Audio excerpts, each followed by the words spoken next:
Bila nak buat closing ataupun explanation tentang takaful melalui WhatsApp, penting sekali you kena tahu yang you kena filter mereka ni dulu. Bukannya terus letak satu link yang direct masuk ke WhatsApp tanpa filter.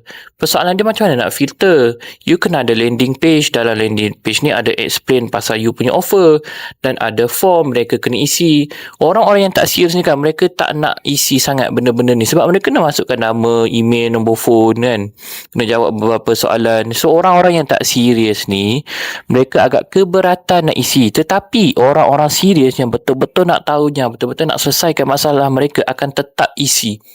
So bila masuk kat you punya WhatsApp, mereka ni dah tahu. Pertama sekali mereka dah tahu sebab kat landing page tu dah ada explanation. Betul tak?